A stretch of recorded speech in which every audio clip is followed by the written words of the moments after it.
आसमान से बरसता बारूद, मलबे में दफन होती सुपर पावर की शान और समंदर की लहरों पर गूंजती ईरान की वो खौफनाक हुंकार जिसने व्हाइट हाउस के गलियारों में सन्नाटा पसरा दिया है। कहीं ईस्टर के बहाने पुतिन की कूटनीतिक चाल है तो कहीं तेल की एक एक बूंद के लिए हाथ जोड़कर खड़ा महाबली ट्रंप है।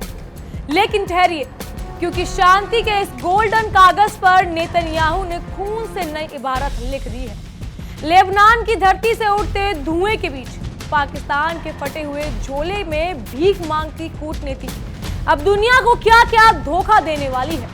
क्या ये वाकई सीज फायर है या फिर दुनिया के विनाश का आखिरी काउंटडाउन? तैयार हो जाइए, क्योंकि आज कूटनीति के नकाब उतरेंगे और बारूद की बू बताएगी कि असली सुल्तान कौन है।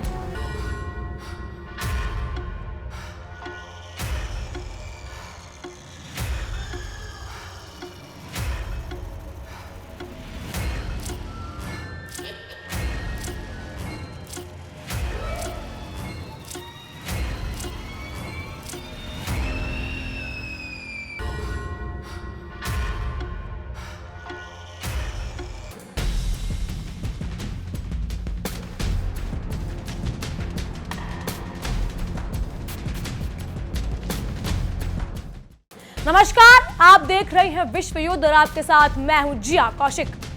विनाश काले विपरीत बुद्धि।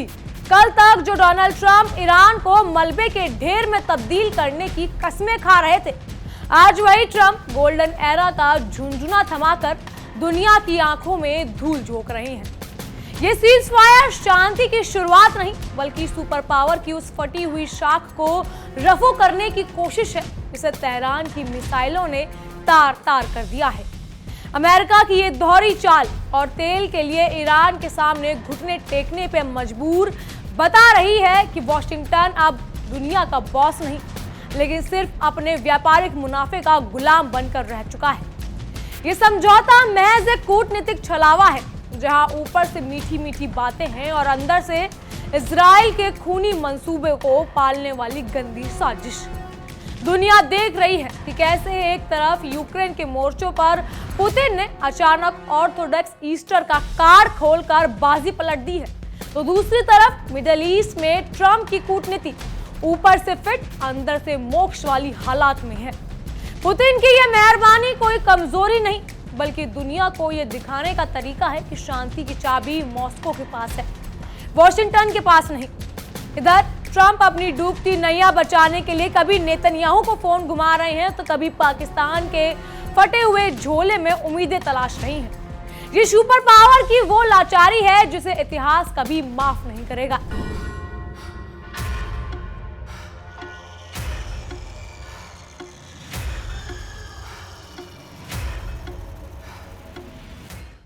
त्राही त्राही मची है पूरे अमेरिका में, क्योंकि जिस हॉर्मूज की लहरों पर अमेरिका राज करना चाहता था, वहां अब ईरान की हुंकार गूंज रही है। ट्रंप प्रशासन इस वक्त हाथी के दांत दिखाने के कुछ और खाने के कुछ और वाली नीति पर चल रही है। दुनिया को दिखाया जा रहा है कि सब कुछ ठीक है, लेकिन हकीकत यह है कि अमेरिकी अर्थव्यवस्था तेल की एक एक बूंद के लिए तरस रही है। और अब इस पूरे ड्रामे में सबसे ज्यादा फजीहत हो रही है व्हाइट हाउस की, जिसकी धमक अब सिर्फ ट्विटर और सोशल मीडिया तक सिमट कर रह चुकी है। पुतिन का 32 घंटे का सीज फायर और ट्रंप का गोल्डन बिजनेस का ख्वाब, ये दोनों ही बता रहे हैं कि दुनिया की बिसात अब बदल चुकी है। पुतिन ने धर्म के नाम पर युद्ध रोका तो जेलेंस्की को भी घुटने टेकने पड़े, लेकिन ट्रंप की हालात तो धोबी का कुत्ता, न घर का न घाट का जैसी हो गई है। ना ही तो वो इजराइल को रोक पा रही हैं और ना ही ईरान को झुका पा रही हैं। व्हाइट हाउस के सुल्तान डोनाल्ड ट्रंप ने जिस 2 हफ्तों के समझौते को गोल्डन एरा घोषित कर अपनी पीठ थपथपाई थी, उसकी धज्जियां बेंजामिन नेतन्याहू ने महज 24 घंटे के भीतर उड़ाकर रख दी। ट्रंप वॉशिंगटन में बैठकर शांति के हसीन ख्वाब बुन रहे हैं, लेकिन नेतन्याहू ने जमीन पर बारूद बरसाकर साफ कर दिया है कि उनके लिए यह समझौता महज एक कूटनीतिक छलावा है। ट्रंप जिसे सुनहरी सुबह बताकर आगाज कर रहे थे, नेतन्याहू ने उसे हाफ सीज फायर की कालिक पोत कर ओवल ऑफिस की शाख पर एक जोरदार तमाचा जड़ दिया है। इसे तो कहते हैं घर का बेदी लंग खड़ा है। यहाँ तो अमेरिका का सबसे सगा यार ही उसकी जड़ें खोद रहा है।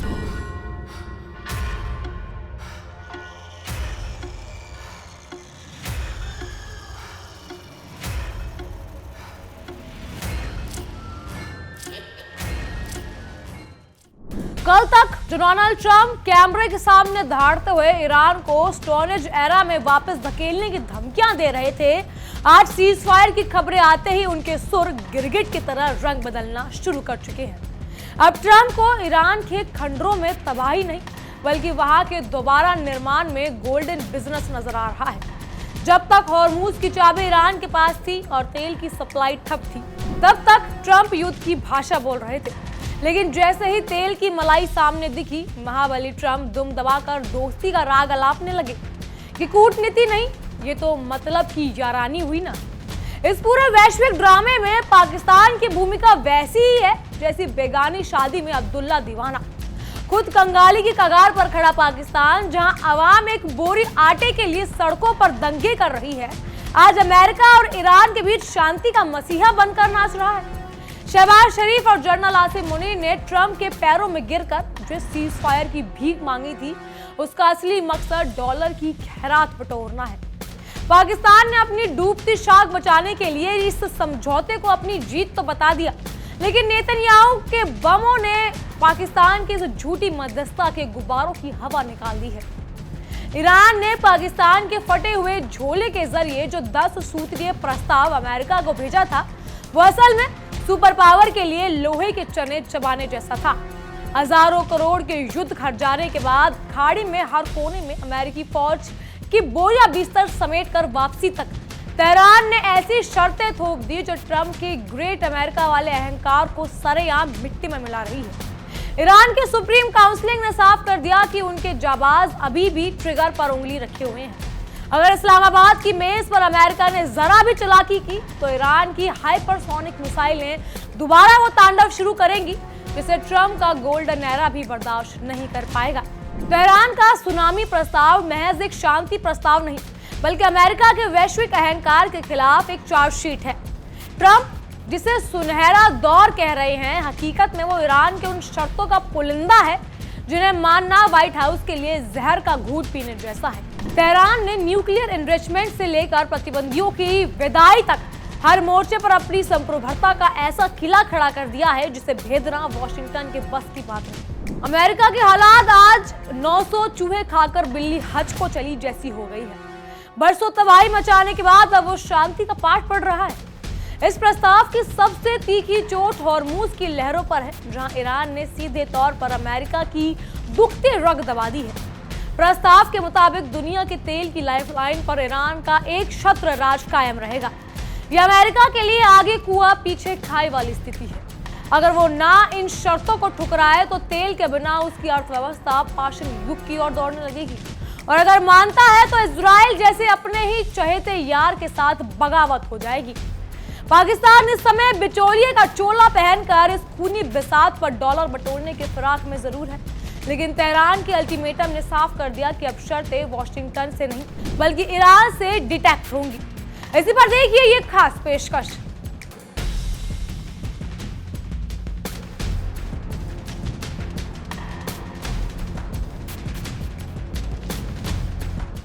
डोनाल्ड ट्रंप ने ईरान को वही तिनका समझने की कोशिश की और वही तिनका उड़कर ट्रंप की आंख में पड़ गया। शांति का नोबेल तो डोनाल्ड ट्रंप नहीं ले पाए, लेकिन वेनेजुएला में हुई आसान सी जीत ने उनकी हिम्मत बढ़ा दी। वहीं 40 साल से इसी इंतजार में इजराइल भी बैठा हुआ था कि कब मौका मिले वो अमेरिका को घसीटकर ईरान पहुंचाए। पिछले साल 12 दिनों में काम नहीं बन सका तो नेतन्याहू ने दोबारा ट्राई किया। डोनाल्ड ट्रंप को यह एहसास कराया कि ईरान 2-3 हफ्ते में परमाणु बम बनाकर इजराइल पर पटक देगा। डेथ टू अमेरिका कहने वाले ईरान में सत्ता परिवर्तन कराने निकल पड़े। लोकतंत्र की बहाली के नाम पर 70 से ज्यादा देशों की सरकार गिराने का रिकॉर्ड आज की तारीख में अमेरिका के पास है, और सो कॉल्ड शांति के ठेकेदार को इस बार पश्चिम एशिया के राजाओं की रक्षा करनी थी। तो डोनाल्ड ट्रंप ने ना आओ देखा ना ताओ और फिर लंगोट कसकर कूद पड़े और कितना नुकसान कराया। इस आपाधापी ने, इस इमेच्योर वाले फैसले ने, जरा वो भी देख लीजिए। सुपर पावर के साख पर सवाल कैसे हुआ? अमेरिका के 16 सैनिक मारे गए, अरबों डॉलर के ड्रोन खत्म हुए, F-15 विमान नष्ट हुए, F-35 फाइटर जेट्स गिराए गए, 8.5 लाख करोड़ रुपए खर्च हुए, 25 दिन में 4.5 लाख करोड़ रुपए खर्च हुए, थार्ड डिफेंस सिस्टम खत्म हुए, रडार सिस्टम डैमेज हुआ।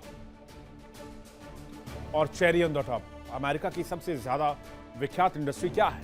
अमेरिका की सबसे ज्यादा विख्यात इंडस्ट्री है आईटी एंड डिफेंस।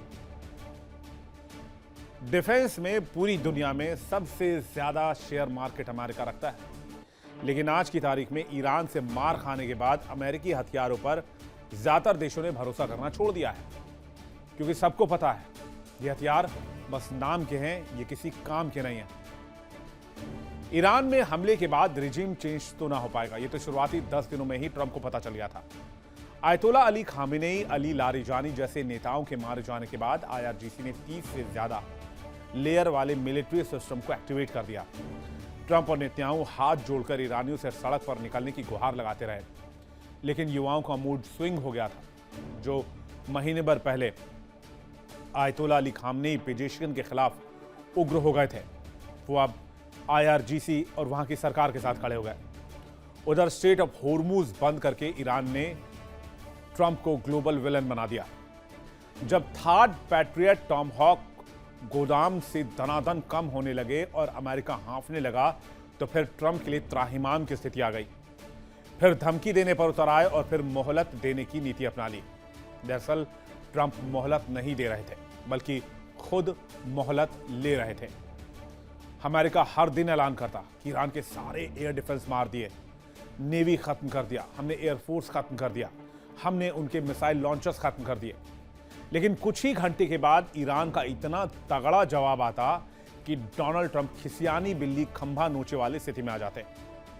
एक महीने के बाद जब कुछ घंटे में ही अमेरिका के F-15 और A-10 विमान मार गिराए गए और 2 अपाचे हेलीकॉप्टर मार गिराए गए, तब असली कहानी सामने आई। एक फाइटर पायलट को बचाने के चक्कर में अमेरिका ने 2 C-130, 2 ब्लैक हॉक हेलीकॉप्टर तबाह करवा दिए।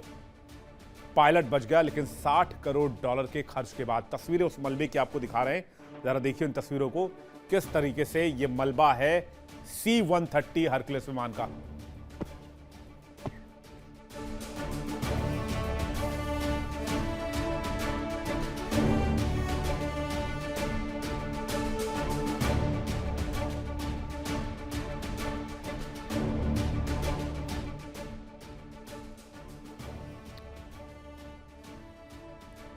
ये तो एक तरफा नुकसान की बात रही, जिसका मलबा भी आपने देखा।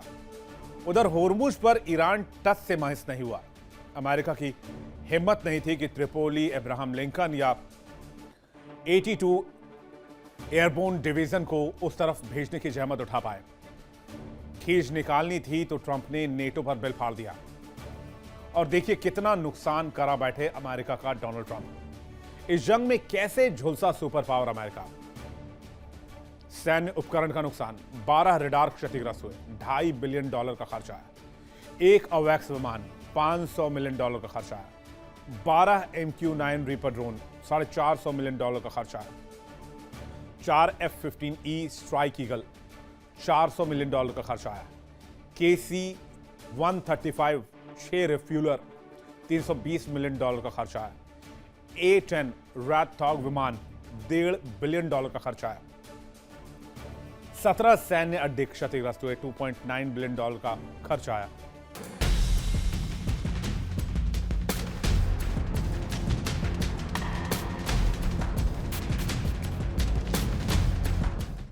नेतन्याहू का नया वॉर प्लान असल में ट्रंप की इस कागजी शांति योजना के ताबूत में आखिरी कील साबित हो रहा है। इजराइल ने दक्षिणी लेबनान में ब्लैंकेट इवैक्यूएशन का फरमान जारी कर दिया है और दुनिया को दिखा दिया है कि वो सांप भी मार जाएगा और लाठी भी नहीं टूटेगी वाली खतरनाक नीति पर काम कर रहा है। नेतन्याहू शायद अपनी सत्ता के घमंड में ये भूल रहे हैं कि युद्ध की चिंगारी जब भड़कती है तो वो सरहदों का लिहाज नहीं करती। लेबनान का काला धुआं तेहरान पहुंचने में देर नहीं लगाएगा और फिर ये हाफ सीज फायर पल भर में विश्व युद्ध की लपटों में बदल जाएगा। अमेरिकी प्रशासन इस वक्त दो नावों की सवारी कर रहा है। जहां एक तरफ ट्रंप ईरान के साथ सेल्फी कूटनीति कर दुनिया को बेवकूफ बनाना चाहते हैं, तो दूसरी तरफ पेंटागन के जनरल इजराइल के इस खूनी खेल पर आपराधिक चुप्पी साधे बैठे हैं। व्हाइट हाउस को लेबनान में मरते बच्चों की चीखें से रोककर उसे तो सिर्फ अपने इंजनों से लेकर पेट्रोल तक की चिंता है। ट्रंप कि ये दोहरी चाल मिडल ईस्ट को किसी शांति की ओर नहीं बल्कि एक ऐसे विनाशकारी दलदल की ओर धकेल रही है जहां से वापसी का हर रास्ता बंद हो चुका है। अमेरिका की शाख आज कौड़ी के भाव बिक रही है और इस वक्त की सबसे बड़ी ब्रेकिंग आपको बता रही है कि ईरान की तरफ से अमेरिका को दो टूक चेतावनी दी गई है। अगर लेबनान में इजरायली हमले नहीं रुके तो हॉर्मूज की लहरों पर अमेरिकी झंडे वाले जहाजों को कब्रिस्तान बना दिया जाएगा। यह इस वक्त की सबसे बड़ी ब्रेकिंग आपको बता रही है कि ईरान ने यह डिक्लेयर कर दिया है कि या तो इजराइल हमले रोके लेबनान पर, नहीं तो अमेरिकी झंडे वाले जहाजों को कब्रिस्तान में तब्दील कर दिया जाएगा। पूरे मिडल ईस्ट में हाई अलर्ट है। इस दौरान ईरान में मिसाइलों के सायरनों की आवाजें साफ तौर पर सुनाई दे रही है। और इसी बीच इजरायली सेना प्रवक्ता का मैप जारी करना असल में हजारों निर्दोष नागरिकों के लिए मौत का वारंट है। नेतन्याहू को ये गलतफहमी है कि ट्रंप का वरदान देने वाला हाथ उनके सर पर है, इसीलिए वो ईरान वाले समझौते को महज एक रद्दी का टुकड़ा समझ रहे हैं। लेबनान की तटीय सीमा पर गूंजते धमाके और आसमान में छाया काला धुआं चीख चीख कर बता रहा है कि वो सीज़फायर महज एक इंटरवल है। फिल्म की तबाही अभी बाकी है। ट्रंप की शांति योजना आज मुंगेरी लाल के हसीन सपने जैसी साबित हो रही है, जिसमें जमीन की हकीकत बार बार तोड़ रही है। ईरान की सुप्रीम नेशनल सिक्योरिटी काउंसिल ने जो फौलादी तेवर दिखाई हैं, वो ट्रंप की रातों की नींद उड़ा चुके हैं। उन्होंने बिना किसी लाग लपेट के कह दिया है कि जमीन पर तनाव रत्ती भर भी कम नहीं हुआ। तेहरान के हुक्मरानों को बखूबी पता है कि अमेरिका और इजराइल आस्तीन के सांप हैं। यही वजह है कि ईरान ने हॉर्मूज की चाबी सौंपने के बदले जो भारी भरकम मुआवजे की मांग रखी है, वो अमेरिका की लड़खड़ाती अर्थव्यवस्था को धरातल में ले जाने के लिए एक कूटनीतिक मास्टर स्ट्रोक है। ट्रंप जिसे अपनी ऐतिहासिक जीत बता रहे हैं, वो असल में ईरान का बिछाया हुआ एक ऐसा जाल है जिसमें वॉशिंगटन पूरी तरह फंस चुका है। कुल मिलाकर ये हाफ सीज फायर शांति का पैगाम कम और एक बहुत बड़े महाविस्फोट का ट्रेलर ज्यादा लग रहा है। ट्रंप का अचानक बदला हुआ नरम लहजा और नेतन्याहू के खूनी इरादे दो दिवसीय विपरीत दिशाएं हैं जिनका मिलन असंभव है। अमेरिका को ये कड़वी हकीकत समझनी होगी कि मुंह में राम राम बगल में छुरी वाली उसकी पुरानी नीति अब मिडल ईस्ट के बदलते समीकरणों में नहीं चलने वाली है।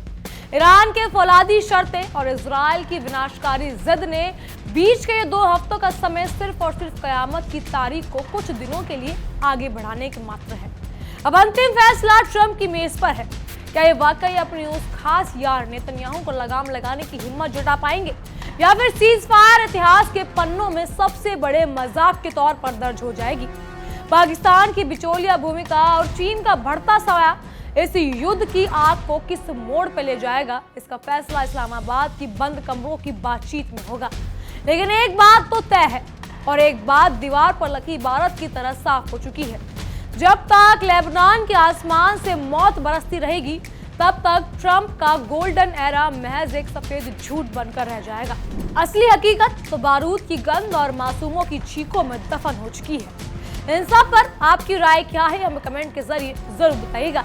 फिलहाल के लिए इतना ही। तमाम खबरों के लिए देखते रहिए इंडिया डेली की एक खास पेशकश विश्व युद्ध। देखिए इंडिया डेली 24/7 अब आपकी स्मार्ट टीवी पर। इंडिया डेली मौजूद है सभी डिजिटल प्लेटफॉर्म पर लाइव और लगातार। इंडिया डेली 24/7 हर दिन राष्ट्र को समर्पित।